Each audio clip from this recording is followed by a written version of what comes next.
Tu viens à l'accueil? À l'hôpital Lariboisière, Alexandra Lezeau est en première ligne. C'est elle qui reçoit les patients, évalue leur traumatisme et les dirige ensuite vers un médecin. À 33 ans, cette Guadeloupéenne est infirmière dans le plus grand service des urgences de la capitale. Je ne l'ai pas vu encore, Ah, vous l'avez pas mais vu. apparemment, il n'y a pas eu grand-chose. Il n'y a pas grand. Ce matin, Alexandra a pris son service à 6h45. Jusqu'à 14h, elle va travailler dans cette salle de soins et examiner en flux continu une trentaine de patients. Certains arrivent à pied, d'autres en ambulance, du simple bobo à la crise d'asthme, en passant par la détresse respiratoire. Madame Bender, c'est ça? Racontez-moi ce qui vous est arrivé. Je suis tombée dans l'escalier, Ouais.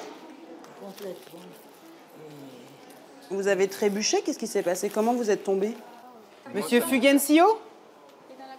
Les étiquettes correspondent à des patients. Donc là, ils sont en attente d'être vus par des médecins. Et là, ils sont en train d'être vus par des médecins. Donc voilà. Là, il n'y a pas beaucoup d'étiquettes, donc pas beaucoup de patients, mais ça va arriver. Alexandra est diplômée depuis 5 ans et exerce aux urgences depuis 3 ans. Ce métier, elle l'a choisi et ne le regrette pas.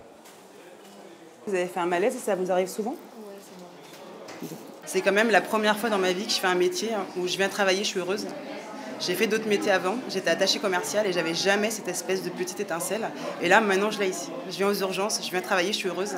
Et ça n'a pas de prix. Alexandra est une infirmière que je crois tout le monde aime beaucoup dans le service, qui est très sérieuse, qui adore ce qu'elle fait, qui est là depuis quelque temps. Elle fait partie de ce personnel qui a envie de s'investir dans la formation en simulation.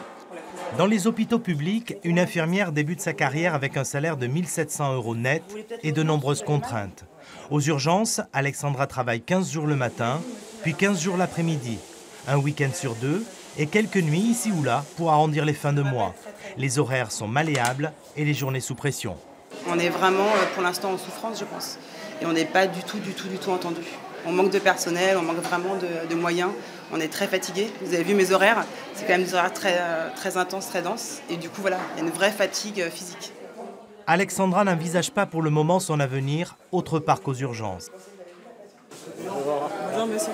Enchanté. Vous êtes de la Guadeloupe? Oui, tout à fait. D'où? Mes parents sont de Pointe-à-Pitre. Les eaux. Pour cette jeune infirmière, la flamme est toujours là, même si parfois elle a tendance à vaciller avec le souffle des réformes qui secouent l'hôpital public.